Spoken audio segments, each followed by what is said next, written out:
Amen. Well, good morning, Image family. I'm glad you're here today, and I hope you're ready. We got a doozy, all right? This is one of those ones I'd love to just kind of skip over, but I know you guys would hold me accountable. Like, why do we skip chapter 7, bro? What's up? And this is one of the things that's important about teaching through books of the Bible, right? And I think why, when I kicked off this series, I told you that the reality is that 1 Corinthians is like an instruction manual for the Christian life. Y'all, listen, the Bible is not some outdated history book. It's very relevant for today. It deals with very real issues that we wrestle through and speaks to them, and it's why it's important and why we make a rhythm of teaching through books of the Bible. We don't always teach through every book, but the majority of our time is taken up by teaching through books of the Bible so that we can get things in their proper context and understand them where they are. And so I want to do my best today to help navigate a very difficult passages in a lot of ways, but in the end, leaving you fixing your eyes on Jesus. And so as we navigate through this, I want to make sure that we do it at face value. And so I want to give you some context around what's happening. I want to bring some clarity to what's happening, but I also don't want to go too deep or leave you too short in certain places. Otherwise, listen, I mean, I don't know about y'all, but I don't think anybody wants 67 weeks through 1 Corinthians, okay? So I've got to get through the text today, and I will note to you that there is some places we could double click and go deeper on that we just don't have time to be able to do today. But I want to make sure that even still that we're faithful to divide the text rightly so that you have a clear understanding of what it is, what it means, and how it applies to our life based off of why Paul wrote it and his intent. So we want to be clear on that today, okay? So let's start real quick with context, because context is going to be really important for us understanding. Paul is writing to the church, okay? He's writing to Christians. So if you're here and you're not a Christian, this is not written for you. This is not even pertaining to you right now. This is written to the church to help them navigate how to live the Christian life in a very sexualized and sinful city. Paul's writing to a church that he had started a while back, and they had drifted. He had gotten word that they drifted away from the gospel. The gospel is no longer the main thing in the church in Corinth, and he'd gotten word about this, and we see the result. There's all kinds of divisions. There's sexual immorality. There's all kinds of problems that are pursuing each other. I mean, it's mayhem here. And so what Paul does in his letter is he highlights the problems that exist, and then he shines the light of the gospel on them to show them how they should live in light of the finished work of Jesus. And he reminds them that y'all have been, he says, y'all, listen, you've been saved, you've been redeemed, you've been bought with a price through the finished work of Jesus, and this should change not only who you are, but how you live. One of the ways we say it around here all the time is that your identity should drive your activity. This is what Paul is showing them, that who they are in Christ should change how they live. We live a life that's surrendered to God who saved us. So God saves us, and we surrender to the God who saves us, which means that we live the way that he's called us to live. And so what Paul has been doing is he's been challenging the church on different areas. And again, remember, Paul's writing to the church, to professing Christians. And this is important for us as we get ready to dive into this, because here's what Paul is not doing. Nowhere in 1 Corinthians is he calling Christians to conform. He's not after behavior modification. He's after transformation. What's the difference? Transformation is something that happens from the inside out. He's saying, listen, I want your faith in Jesus to shape your behavior. I'm not just calling you to change the way that you're living. And so last week, Paul addressed sexual immorality that was prevalent in Corinth and also infiltrating in the church. And what he did was he addressed their belief around their bodies and around sex. They had a wrong view of their bodies, and they had a wrong view of sex. Well, we're going to be picking back up on Paul's letter this week as he's going to address some additional misconceptions and challenges that the church was facing in Corinth. And again, we got a doozy today, so we're going to make our way through this. If you're ready, we're going to dive in, and we're going to walk through this and make sure that we understand what Paul's saying, and ultimately, man, how does this pertain to how we live today, and how does it help us exalt Jesus more as we leave here? So 1 Corinthians chapter 7, verse 1, he says, "Now, in response to the matters you wrote about, it is good for a man not to have sexual relations with a woman." Pause. Some of your translations may say, or even touch a woman. So what's happening here? Well, again, like we talked about last week, notice the quotations. The quotations matter. Paul had received some correspondence from Corinth where they had said this to him. This is not Paul saying this to the church. There have been folks that have read it wrongly and been like, well, now, wait a minute, this is kind of confusing. Paul's saying, you wrote me about this matter. and he quotes their words. So he's referring back to a slogan or kind of a framework of thinking, and it seems that they had been communicating with Paul, and they were saying something like this: since Paul is unmarried, since he's not actively seeking marriage, and since he's denied sexual immorality in his letters to them, isn't it just better not to have sexual intercourse at all? Besides, since the body counts for nothing, if some wish to fulfill sexual needs in the meantime, there's always prostitutes. This was their logic. I told you, remember, they had a wrong view of their bodies, and they had a wrong view of sex. And they're like, listen, Paul, should we just abstain totally? Because, you're talking about fleeing from sexual immorality, and you've been talking about sexual immorality and all this stuff. Should we just abstain totally? And then again, if we really have an itch or an inkling, we just kind of go to the prostitutes, not worry about the whole marriage thing. This is how jacked up Corinth was. And so this is Paul's jump off point. This is where he's going to work from. And not only is he going to answer this, but he's going to answer things around this as well, as he helps them navigate life in a sexualized and sinful city. Again, this is a church in a city that's dark, lost, and depraved. And Paul is wanting them to understand, how do you live in the midst of that kind of city, as he addresses specific challenges that are facing them. So Paul says this in verse 2. He brings clarity to their statement. He says, but because sexual immorality is so common, each man should have sexual relations with his own wife, and each woman should have sexual relations with her own husband. So Paul brings some clarity, because here's the reality. Paul would agree that you should not have sex with anyone that is not your spouse. He would agree with that. He's been clear on that. Yes, you should not have sex with anybody that's not your spouse. But he wants to make clear, however, that you should have sex with your spouse. And one of the reasons why this is important is because sexual immorality is such a problem in Corinth and in the lives of people.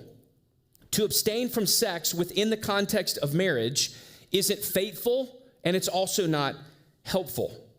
But again, remember, they didn't have a good grasp on marriage and sex. They were confused on all of it. So Paul's going to flesh out for them in verse 3, in this next section, how all this works and why this matters. He says in verse 3, a husband should fulfill his marital duty to his wife, and likewise a wife to her husband. A wife does not have the right over her own body, but the husband does. In the same way, a husband does not have the right over his own body, but his wife does. Do not deprive one another, except when you agree for a time to devote yourselves to prayer. Then come back together again. Otherwise, Satan may tempt you because of your lack of self-control. I say this as a concession, not as a command.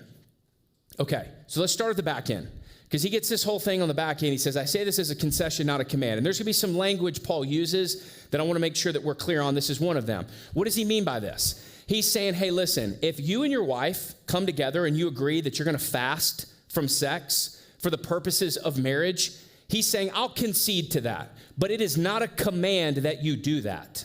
Right? You tracking with me? He's saying, I'll concede that. That's fine if you guys are going to agree to that. But I'm not giving you this command that you should have this rhythm of fasting from sex in order to pray and focus and all that kind of stuff. He's saying, this is a concession, not a command. And he says, I'll concede in the matter. However, I'm putting a stipulation on there. You better have a timeline set. Otherwise, Satan may tempt you because of your lack of control.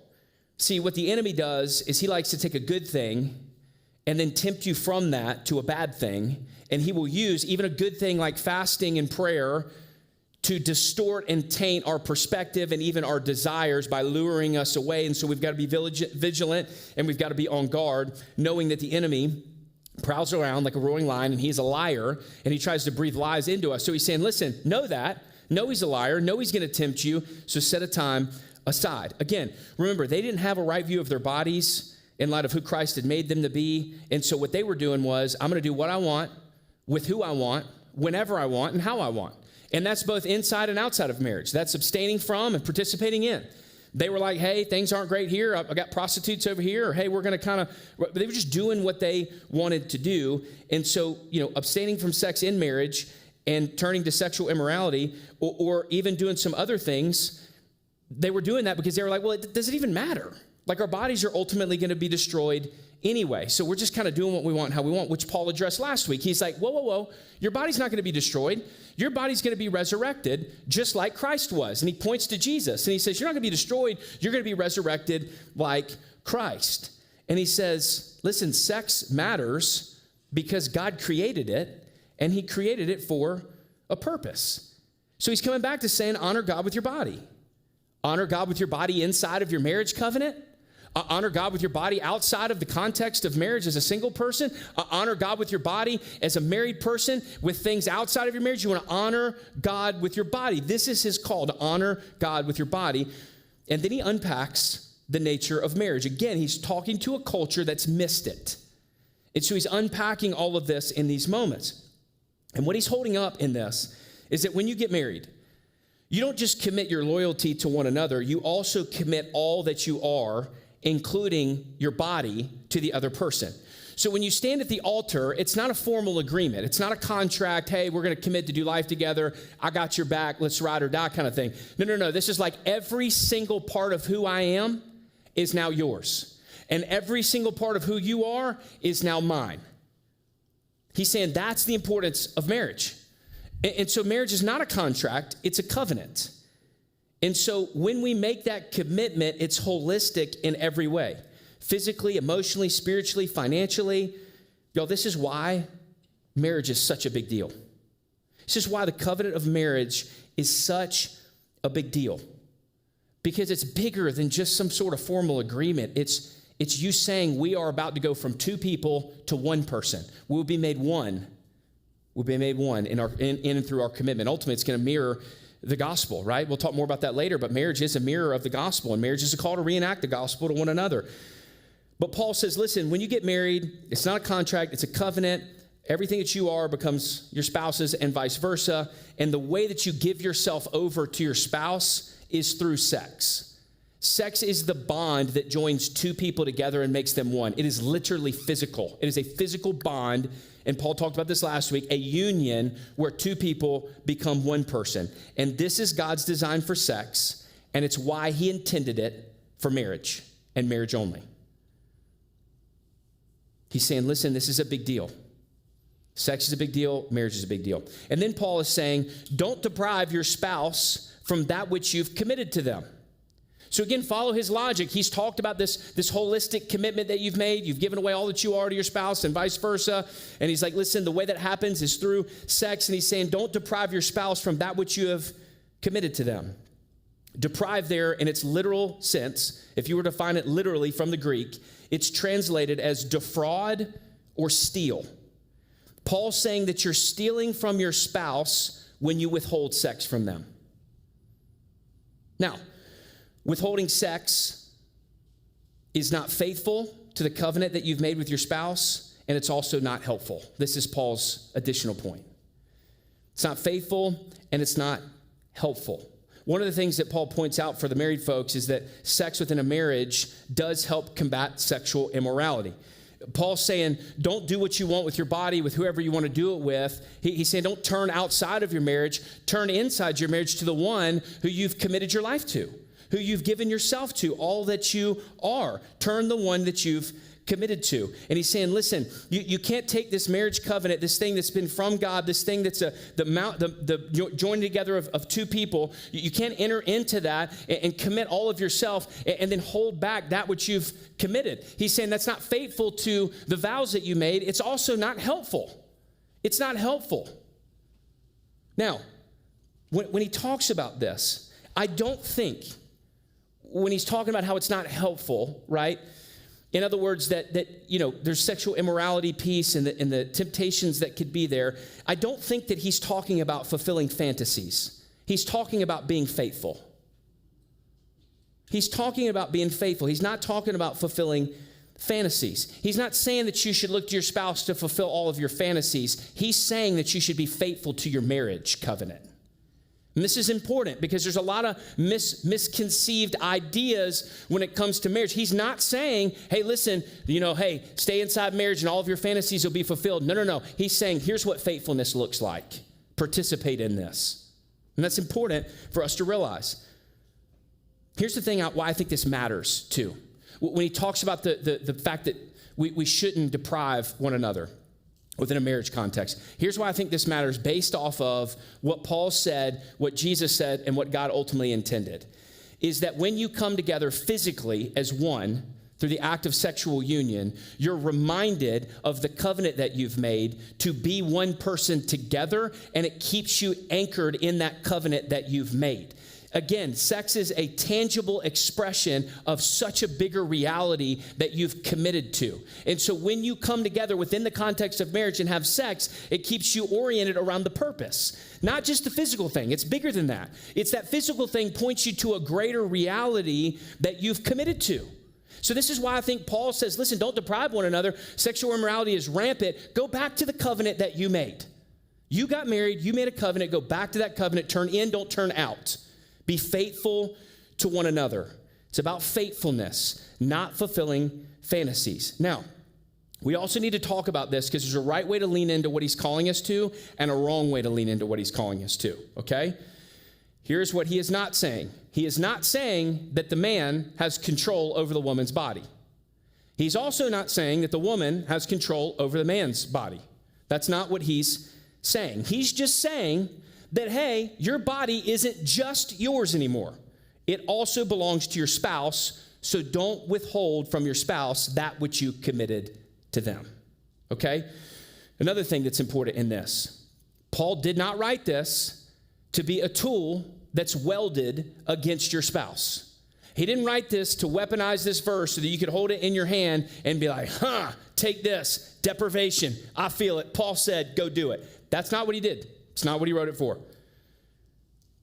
His point is that marriage is a holistic covenant that we need to be faithful to live out within marriages. So real quick, let's talk about it. Then how do we navigate the whole deprived piece? What does this look like when it comes to being deprived? What it doesn't mean is that if you have sex on Monday and you don't have it on Tuesday, that Wednesday you're hollering out deprivation, okay? It just doesn't mean that. That is not deprivation. It's not what deprivation is. Thank you, sis. Deprivation is the active withholding of sex. Go back to the original language of stealing from or defrauding, right? It's a active withholding of sex, okay? That's what deprivation looks like. Now, let's talk about this a little bit. Well, how do we navigate? Is that me? Is it not me? Let me tell you something. And please take this away. If you don't take one thing away, whether you're married or not married, the greatest thing in life is the gospel foundation. The greatest foundation to your marriage, gospel foundation. We'll talk about that. The next building block in a healthy marriage, communication. Communication. One of the biggest gaps in marriages is that sex is not talked about. Part of it is because a lot of us growing up, sex wasn't talked about in the church. It was kind of taboo, so it's taboo in our marriages. That ain't biblical. Can y'all tell? We talk about sex about every week. It's not my idea, it's his. We're just teaching the books of the Bible. You know what I'm saying? For many of us, we grew up under that notion, and so you have an unhealthy framework, and listen, expectations cater experience. And so one of you, typically is how it works. Over a decade in ministry, and my wife and I walk with countless couples, there's typically is how it works. There's one person that's resentful, they feel deprived from the other person, they're bitter, they're upset, they make cheap pothole comments, and then all of a sudden it comes out one day that the person's like, well, I just don't feel like we ever have sex. Another person's like, I do what? Really? You haven't said anything. I didn't know that. How am I supposed to read your mind? How am I supposed to know that's the truth? And not one time have you ever communicated or had a dialogue about your expectations or desires. And you expect your spouse to be a mind reader. That's not how it works. You should engage in conversations about the expectations that you have within the context of your marriage and navigate what does regularity look like? What do rhythms look like in our home? What does deprivation actually feel like? For some of you, this afternoon, this evening, this week, you need to set aside time to have a conversation with your spouse and just say, like, look, we need to get this. It's been the elephant in the room. We've never really talked about this. And you need to have a conversation about sex, sexual fulfillment, where you're at, what you're thinking. For those of you that aren't married, you need to start off well. If you do get married, start off by being open about this. You're open about everything else, finances, emotions, feelings, and yet we're closed off on something like this. Why? We should be communicating about these things. Now, let me say this to the men. If you're here and you feel like you're the one that's deprived and you want to have a conversation later on this week, let me tell you how I would frame that conversation as your uncle or brother, okay? I would frame that conversation like this. Here's what I'm feeling. What do you need from me? Where are the misses and gaps in my life? Where are the ways that I'm not loving you well? Because here's what that models, whether it's right or wrong or whether you're at fault or not, what that models is the servant, sacrificial love, men that you're called to lead your home with. It's Christ's likeness on display for your wife, saying, I'm willing to lay my life down and I'm willing to take ownership and I'm going to assume the best of you in this because we are on the same team and we want the same thing. For some of you, got to have that conversation. Now, let me speak to this. For others, there may be legitimate reasons why there's deprivation in the marriage relationship. There may be an actual reality where it's like, man, there is deprivation that's happening here. Chances are, and most likely, I don't say always, but most likely, that is rooted in something greater that you need to receive professional counseling on. Which, by the way, let me just say this. I would recommend, my wife and I have done this, so I would put it on all y'all. You should all get marriage counseling if you're married. It is a good thing. I know a lot of us, it's like, nah, man, we got it figured out. We got it all together. I got all the answers. You don't, and you don't have it figured out. You're sinful and wicked just like the next person, and you need help, and you need tools in your tool belt.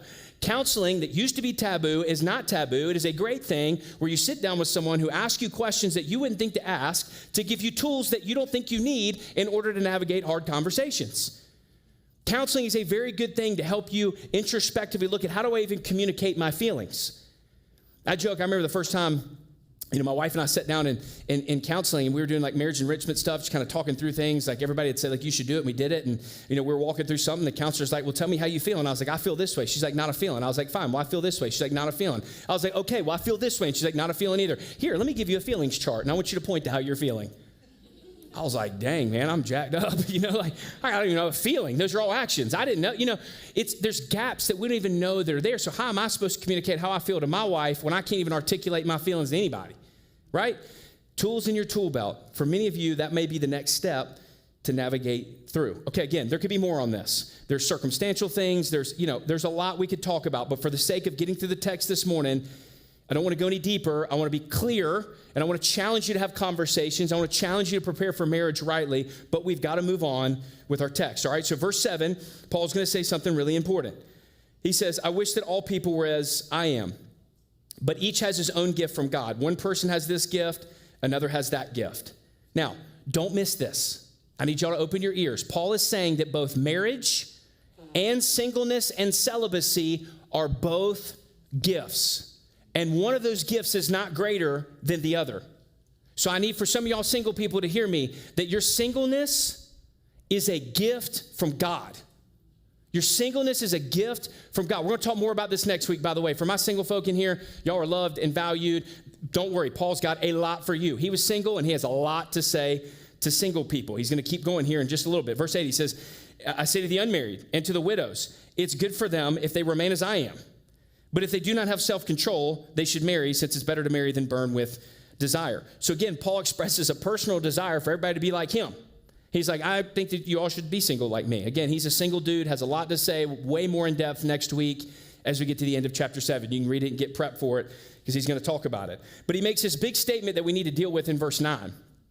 He says, I say to the unmarried, it's good for you to remain as I am. But he says, if they do not have self-control, they should marry, since it's better to marry than burn with desire. Now, this is a passage that's been taken out of context for a long time, navigating some weird ways within the church, and we don't really know what to do with it. Well, this is where language matters. And it's important that you read it slow and you hear what he's saying.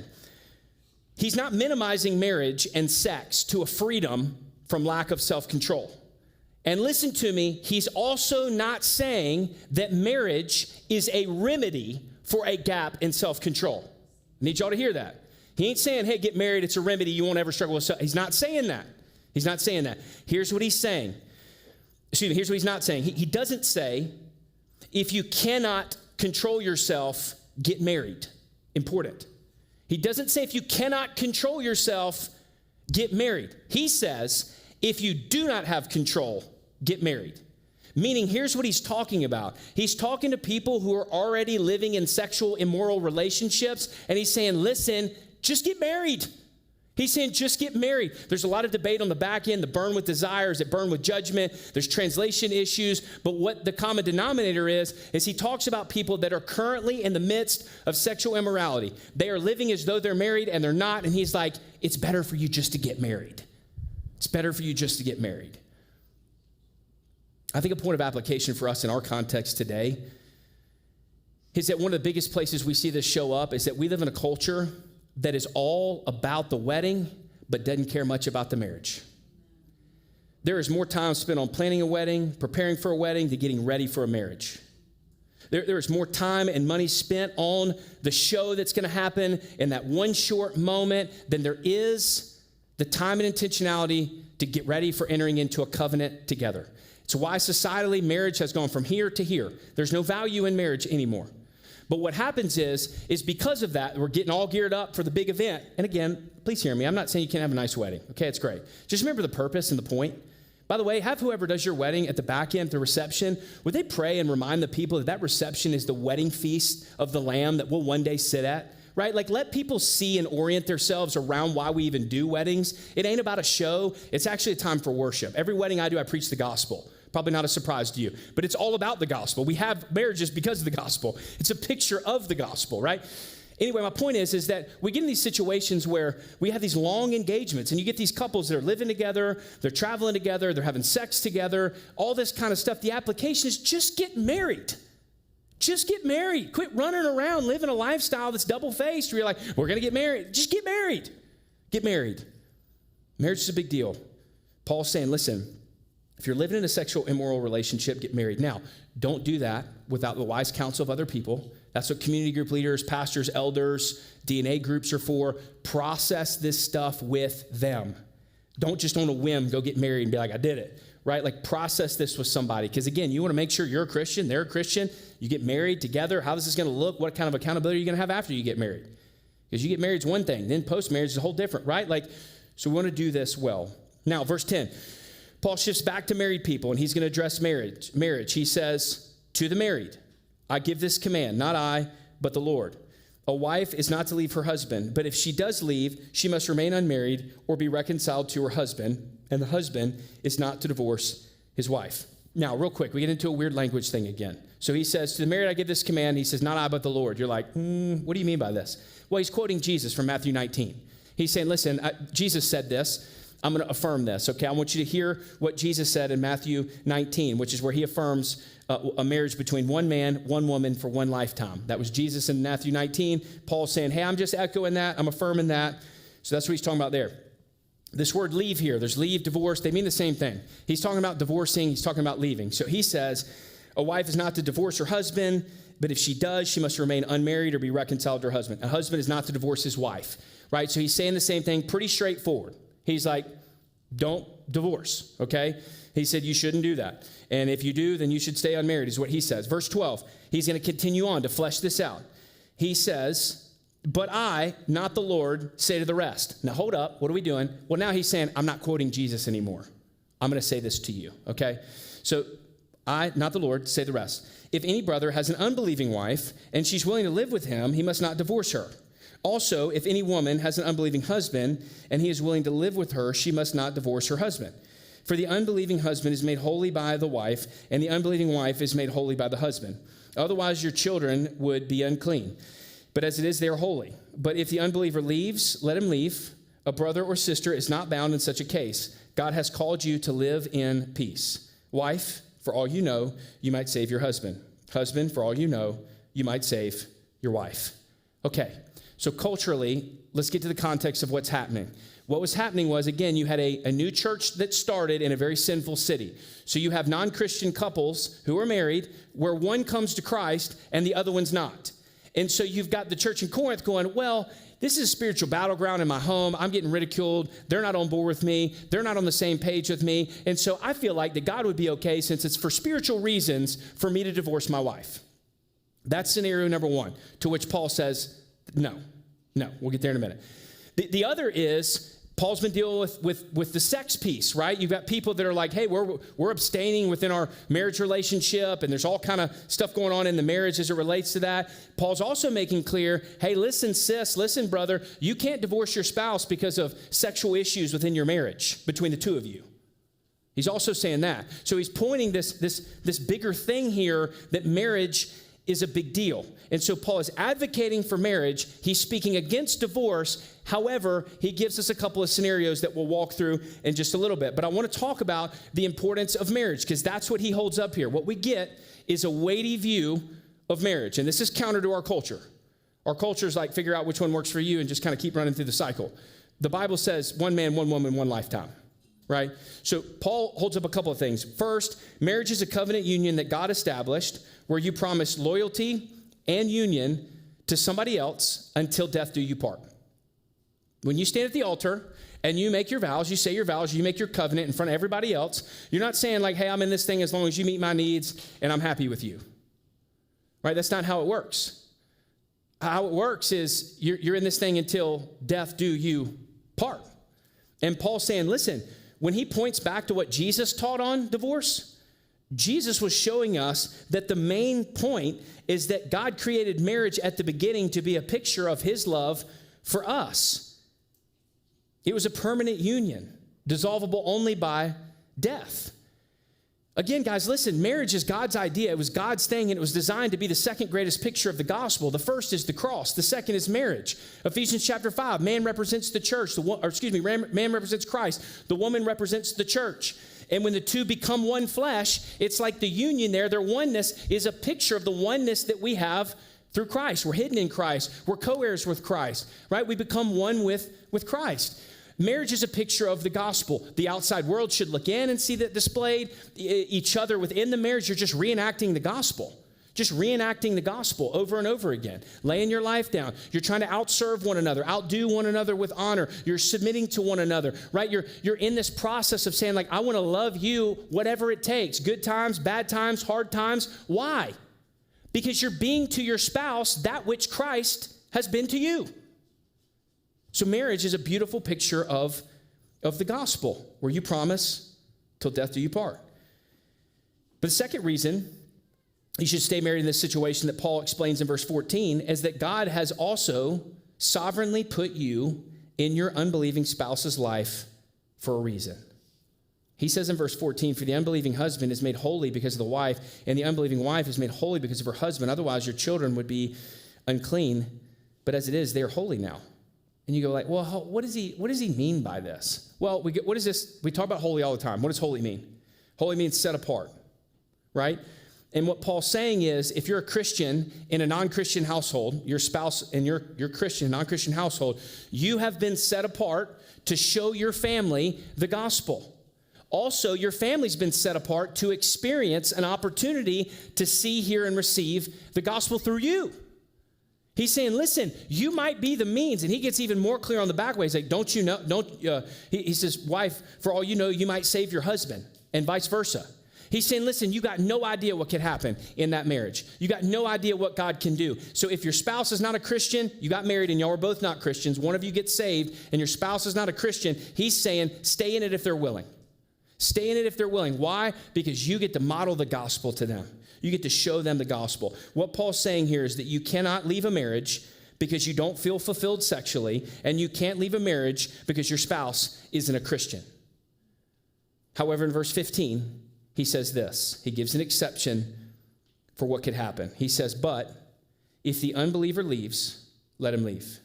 A brother or sister is not bound in such a case. God has called you to live in peace. So he's saying, listen, you've got this relationship, non-Christian, one gets saved. You're like, I'm in this thing. I'm laying my life down for my family. I'm trying to model the gospel. And the non-believer just goes, look, I can't do this anymore. I'm out. I don't care about you. I don't care about your God. I want to do things my own way. I'm going to run off or do whatever. And they leave. Then he's saying that marriage covenant dies and you're no longer bound, which means you're free to remarry. You're no longer bound. That covenant's died. Now, there's only two other places where we get the covenant dying. Jesus gives an exception for adultery, where the covenant dies. The case in point, you've united to your wife, you break apart that union, go unite with somebody else, you've now killed that covenant, that oneness that was there. So Jesus gives an exception for that. And then the third would be if you're in a situation where you're being physically abused. And I would just say, if that's you here today, one, call for help. We've got law enforcement here. We also have pastors and elders that want to help you take those next steps to find safety and get you in a safe place. You should get out of that. But it's also a model in that if you're in a physically abusive relationship, what's happening is that husband or that wife is killing that covenant and has killed that covenant because they are no longer in any shape or form fulfilling what they committed to the day that you got married. That covenant's died. Those are the three cases that we see in Scripture that are open to divorce. Now, in almost all cases, you should try to pursue reconciliation if all possible. But at the end of the day, what he says is we're called to live in peace. And so if there's an individual that's like, I'm done with this thing and gone, and you're trying, and you're like, I want to reconcile, and they're not there, the goal is peace and harmony in that moment. And so there's freedom in those spaces. There's freedom in that. Y'all, the bottom line is that marriage is a big deal. Marriage is a big deal. And it's important that we preach that because the world outside is not saying that. It's important that our singles in here know, and they're preparing their hearts if their desire is marriage and they're asking the Lord for marriage, that you're preparing your perspective on the weightiness of marriage, that it is a big deal. Marriage is also hard. It's hard. It's two sinners under the same roof. Y'all, listen, marriage is not just something to make you happy. It's also something that God's designed to make you holy. It sanctifies you. It changes you. In one way or another, your spouse will be a means of sanctification for you. This is God's design. If you're going to mirror the gospel, if you're going to reenact the gospel, guess what you got to do? You got to keep going back to Jesus, saying, Jesus, help me to be to my spouse what you've been to me. Because on my own, they're a jerk right now. I don't want to forgive them right now. The gospel has to be that baseline for a healthy marriage. And that's what he says. He's like, man, and even if, let's say that you're in a situation where you're the believer and you have an unbelieving spouse, the gospel's still the foundation for you. The gospel's still the thing that every day when you wake up, that every day as you endure, that as you try to walk through, that you're reflecting back on Jesus and you're saying, God, help me be to my spouse what you've been to me. And it's hard and they don't see eye to eye and they don't get me and they don't understand me, but help me to pursue them and love them in the same way that you loved and pursued me. And in the process, God, help me believe that you are sovereign and you're capable of saving them and you can use me to do it. The gospel is the means. Now listen, I know for some of you, you're like, but you don't understand, man, my marriage is trash. Like I have a hard marriage. I got all kind of baggage. I got all kind of past. Listen, I'm not saying to you that marriage is going to be easy if the gospel is the foundation. I'm saying that endurance is possible because Christ is at the center. I know that within a church our size, there are people whose marriages are hard. Probably all of them in some capacity. There are other marriages that are even more than hard, that are challenging. You're walking, yea, though I walk through the valley of the shadow of death. And what you need to hear this morning is that God is with you, that he's not abandoned you, he's not forsaken you, that he's not surprised by your marriage situation, that he's not surprised by what you're walking through, that he is with you in the process, and he's with you in the midst. Psalm 34, he's near to the brokenhearted. He's near to the brokenhearted. And I know for some of you, or others of you, you've walked through situations that are tough. You've got sexual immorality in your past. You've got adultery in your past. You've got a divorce in your past. You got brokenness in your past. You got skeletons in your closet. You got trauma from your childhood. You got all kind of things, and you're like, what do I do with all that? Listen, the one thing that brings us in here every single week is this message that we call the gospel. And what the gospel is it's the good news of Jesus, that regardless of what you've been through, regardless of what you've done, regardless of what's been done to you, that God is a God that brings beauty out of brokenness. And in the same way that he resurrected his son, he can resurrect your circumstances and your situations in a way that you never could have dreamed or imagined, that may not even be what you expect. That the gospel points us to hope. It points us to hope in the midst of brokenness. It points us to freedom from our past. You say, man, you don't understand, like I've been through a divorce, or I'm in a divorce, or I've just come out of a divorce. God's grace is sufficient for you always, Paul would say in 2 Corinthians. His grace is enough. And the one thing that rallies all of us every single week is the goodness of Christ. That when Jesus went to the cross, that he took on all of our sin, our past sin, our current sin, our future sin. And when God looks at you, he doesn't see you based off your sexual immorality, your adultery, or your divorce. He sees you based off the blood of Jesus. And there's nothing anybody can do to change that. We talked about last week what God has deemed clean, nobody has a right to call unclean. The beauty of the gospel that draws people in is that Jesus paid it all All to him I owe, that sin had left a crimson stain, but he washed me white as snow. And yes, this life is full of brokenness. And yes, marriages are messy and hard. And yes, there will be sin and brokenness. But Jesus came to pay for all of that. And his resurrection wasn't the end, it was the beginning to say that one day we'll be freed from all this brokenness. That which God made to be good has been tainted by evil. And Jesus says, I will return and I will make all things new. For some of you this morning, you're sitting here and the enemy wants to bring in guilt and shame. It's an identity crisis that you're in the midst of. And you need to look at that cross and know that when Jesus' hands were spread out and his feet were dropped down and those 3-inch nails were put in his hands and his feet, that he bled for you. He bled for your past. He bled for your broken marriage. He bled for your sexual immorality. He bled for that on the cross. And it's that message that we can be unified around. It's that message that can help us endure. It's that message that can save your marriage. Because it's not built on you. It's built on him. Everything that we do here, it's built on him. Every relationship, every call, it's all built on him. He's the means. He's the motivation. He's how we do it. He's the model for restoration. So I don't know where you are this morning. I don't know what you're walking through. But what I want you to hear is that Paul's call here, man, listen, his letter is bigger than just marriage and singleness and sex. It's all about honoring God with the way that we live, that we worship him with our lives, that we see who he is and what he's done for us, that we rally around the facts that we are children of God through faith in the finished work of Jesus, that you've been freed from your past. You've been made new. You're no longer a sinner. You're a son and you're a daughter. And it's that identity that changes how we live. Where are the gaps in our life? Where are the gaps in your life? Maybe it's in your marriage.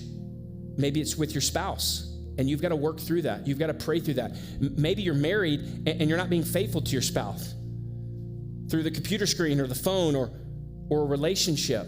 I mean, maybe that's where you are. Or maybe you're single and you're not honoring God with your body right now in this state of singleness. Where are you where you're not honoring God with your body? Because the call of Paul, the call of Christ is lay your life down in worship to the King of Kings and the Lord of Lords. And when we see the gaps, we don't leave here trying to be better people.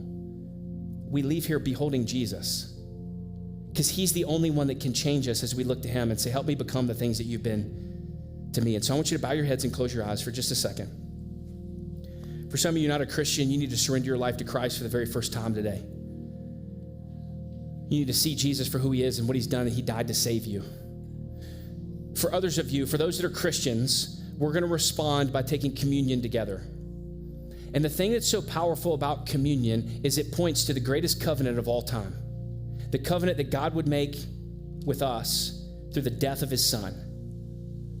And Paul would call us in Corinthians to examine our hearts. I want to call you before we go to the tables to reflect on where your heart is. Is there sin in you that you need to confess? Are there things you need to confess before the Lord? Are there gaps in you of ways you're not honoring God with your body, either in your marriage or outside of your marriage? Take some time and pray and process through how the Spirit of God is pressing on you. Maybe you've been walking in guilt and shame. You need to just open up your hands and let go. That today you're reminded of the beauty of Christ. But you take the next couple of moments, you pray in your seat, process where you are, and when you're ready, you can get up. We've got tables in the back of the room. Grab your